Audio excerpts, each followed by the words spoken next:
Formation des jeunes et femmes de Gongasso sur la citoyenneté, une initiative du réseau des alumni pour la citoyenneté et la démocratie. Les détails à suivre au cours de cette édition. Forum des auditeurs de la radio Kéné à Sikasso, c'était ce samedi 26 avril 2025. Remise du rapport des États généraux de la culture au président de la transition, le général d'armée Assimi Goïta. Les détails à suivre également au cours de cette édition. C'était là les titres. Bonjour, bonsoir mesdames et messieurs, selon l'endroit où vous êtes. Content pour moi de vous retrouver. Bienvenue à cette session d'information. Nous sommes lundi 28 avril 2025. Comme nous l'avons annoncé dans le sommet, le réseau des alumni pour la citoyenneté et la démocratie, RALCD, a organisé ce samedi 26 avril 2025 une session de formation au profit d'une cinquantaine de jeunes et femmes de la commune rurale de Gongasso. L'initiative est soutenue par l'Institut néerlandais pour la démocratie multipartite. Suivons l'élément pour plus de détails. Citoyenneté et participation électorale, mécanisme de contrôle citoyen, ce sont là entre autres les thèmes abordés lors de cette session de formation initiée par le réseau des alumni pour la citoyenneté et la démocratie à l'endroit d'une cinquantaine de jeunes et femmes de Gongasso. Selon les organisateurs, cette formation vise à outiller les jeunes et les femmes sur les qualités d'un bon citoyen, mais aussi les sensibiliser sur la participation à la construction citoyenne.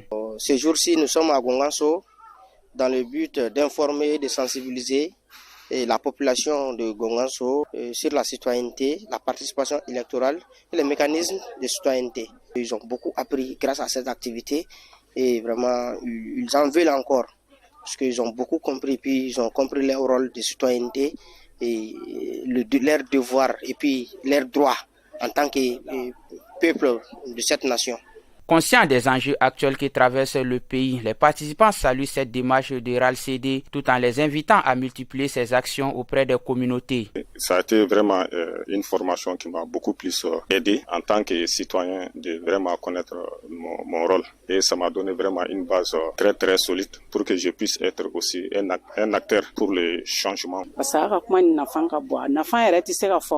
Pour rappel, la formation dure 2 jours et soutenue par l'Institut néerlandais pour la démocratie multipartie. Sur tout autre plan, le président de la transition, le général d'armée Assimi Goïta, a reçu ce vendredi 25 avril le rapport des États généraux de la culture remis par le ministre de l'Artisanat, de la Culture, de l'Industrie hôtelière et du Tourisme, M. Mahmoud Dafé, accompagné d'une forte délégation composée d'acteurs culturels. Nawa Traoré pour les précisions.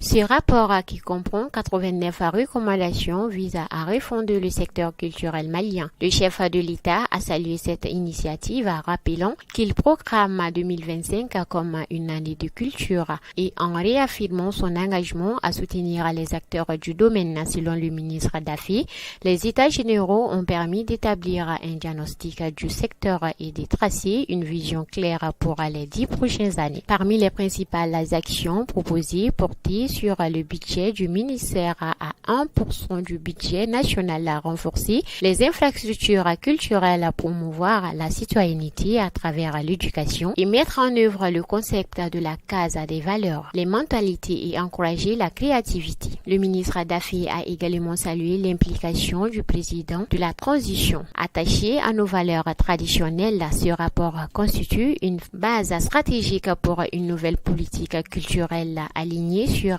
les aspirations du Nouveau Mali. Cette fois-ci, nous parlons de presse tenue ce samedi 26 avril 2025 du Forum des auditeurs de la radio Kéné à Sikasso, un événement qui a réuni des participants venus de plusieurs localités de la région. Objectif créer un cadre de dialogue et de partage avec les auditeurs. Le thème retenu pour cette édition est la problématique de la gestion des équipements marchands de la commune urbaine de Sikasso. Suivons l'élément pour plus de détails. Promouvoir le dialogue entre les médias et leurs auditeurs, voilà tout le sens de ce forum organisé ce samedi 26 avril 2025 par la radio Kéné à l'endroit de ses fidèles auditeurs à Sikasso. Une initiative qui se veut un cadre de partage d'expériences, mais aussi d'écoute. L'idée est venue vraiment des échanges téléphoniques à travers les différentes émissions.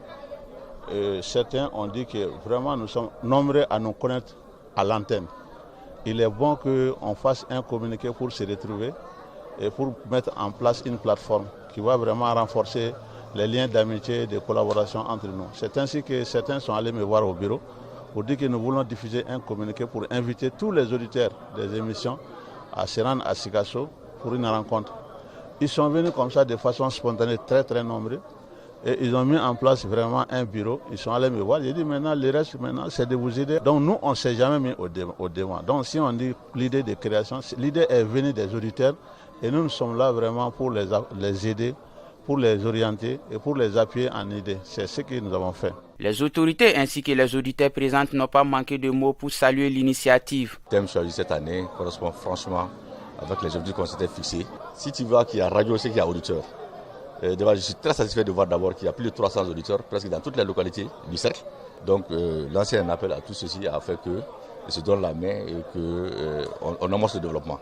Le thème qu'on a choisi cette année, c'est vraiment intéressant. Il y a d'autres thèmes sur quoi on a parlé. Mais cette année quand même, le thème est vraiment, d'après le préfet, c'est vraiment intéressant. Au cours de cette journée, les échanges ont essentiellement porté sur plusieurs thématiques, notamment le rôle des radios communautaires dans le développement local, l'importance de la liberté d'expression, entre autres. Les responsables de la radio Kéné ont saisi l'occasion pour exprimer leur engagement à mieux prendre en compte les contributions des auditeurs pour continuer à offrir des programmes de qualité. Le thème retenu pour cette édition 2024 est la problématique de la gestion des équipements marchands de la commune urbaine de Sikasso. Toujours avec les actualités, dans le cadre de l'année de la culture au Mali décrétée par le président de la transition, le général d'armée Assimi Goïta, le ministère de l'Artisanat, de la Culture, de l'Industrie hôtelière et du Tourisme a initié le concept de parrain-marraine du mois. À cet effet, l'écrivaine, ancienne ministre de la Culture et du Tourisme du Mali et actuelle présidente de la délégation spéciale de la mairie de la commune 2 du district de Bamako, Dr Aminata Draman Traoré, est désignée marraine du mois de mai 2025.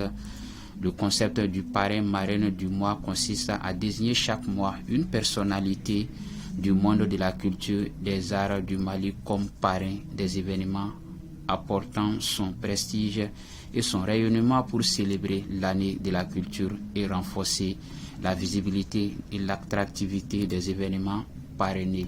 C'est ce qui nous conduit vers une autre grande information de cette édition. La salle de conférence du ministère de l'Artisanat, de la Culture, de l'Industrie hôtelière et du Tourisme a servi de cadre ce vendredi 25 avril à la première réunion de la Commission nationale d'organisation de la Biennale artistique et culturelle à Tombouctou 2025. La rencontre était présidée par le ministre chargé du département, M. Mahmoud Dafé, en sa qualité du président de la dite commission. Nawa Traoré pour les précisions. Cette réunion a réuni le président de la commission régionale d'organisation, M. Bakoum Kanté, gouverneur de la région du Tombouctou, ainsi que des représentants de plusieurs départements ministériels impliqués dans l'organisation de cet important événement culturel. L'objectif de cette rencontre était non seulement de faire un point de vue sur l'état d'avancement des préparatifs de la biennale, mais également de formuler des propositions en vue d'une meilleure organisation de cette édition, qui se tiendra dans le contexte particulier de l'année de la culture, décrétée par son Excellence générale d'armée Assimi Goïta, chef de l'État. Plusieurs aspects ont été abordés lors des échanges, notamment la réhabilitation et la viabilisation des infrastructures et espaces destinés à accueillir les hôtes et les festivaliers. À ce sujet, des avancées significatives ont été enregistrées selon le bilan présenté par le gouverneur de Tombouctou. Le ministre Mahmoud Dafé a pour sa part rappelé l'ambition du président de la transition, son Excellence le général d'armée Assimi Goïta, de faire de la biennale un véritable levier de développement socio-économique pour la région de Tombouctou. À noter que la biennale artistique et culturelle de Tombouctou se tiendra en décembre 2025. Toutefois, les phases locales et régionales sont prévues respectivement pour juillet et septembre 2025.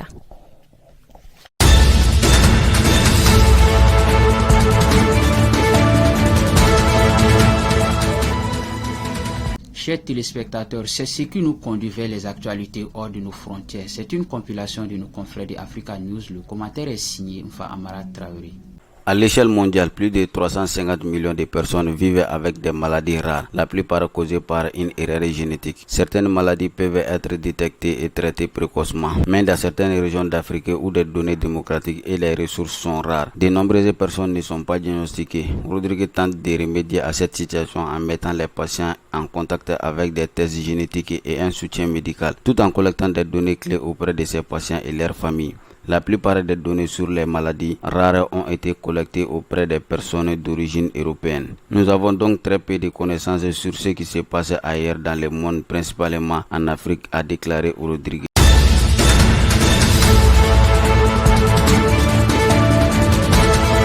La Corée du Nord confirme ce lundi son implication dans le conflit russo-ukrainien. C'est la première fois que Pyongyang reconnaît avoir envoyé des troupes sur le terrain pour soutenir la Russie. Un déploiement destiné à reprendre la région de Kursk dont les forces ukrainiennes s'étaient emparées lors d'une incursion. Il y a un an jusqu'à ce lundi, la Corée du Nord aurait envoyé entre 10 000 et 12 000 soldats en Russie. À l'automne dernier, ni la Corée du Nord ni la Russie n'ont indiqué le nombre exact de soldats nord-coréens qui se sont finalement rendus en Russie, ni le nombre de victimes qu'ils ont enregistrées.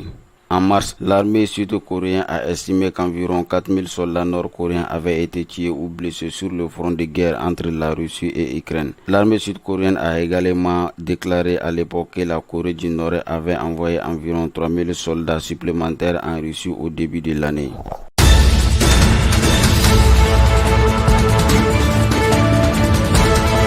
Une explosion massive et un incendie ont secoué le port de Saïd Rajaï dans le sud de l'Iran samedi. L'explosion apparemment liée à une cargaison d'un ingrédient chimique utilisé pour fabriquer des propulseurs de missiles a tué 28 personnes et en a blessé environ 800 autres selon les derniers bilans. Les hélicoptères et des avions ont déversé de l'eau depuis les airs sur l'incendie qui faisait rare pendant toute la nuit jusqu'à dimanche matin. L'explosion s'est produite alors que l'Iran et les États-Unis se rencontraient samedi à Oman pour le troisième cycle de négociations sur le programme nucléaire de Téhéran qui progresse rapidement. Les médias d'État ont communiqué le nombre de victimes, mais peu de détails ont été donnés sur les causes de l'incendie qui s'est déclaré jusqu'à l'extérieur des Bandar Abbas et qui aurait provoqué l'explosion d'autres conteneurs.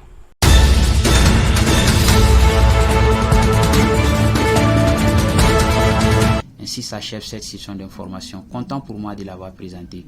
Bonne suite de programme sur Kene TV, vous qui nous suivez à Amdalay, à Keletikila, à Waerma, partout à Sikasso et au Mali. Qu'Allah bénisse le Mali.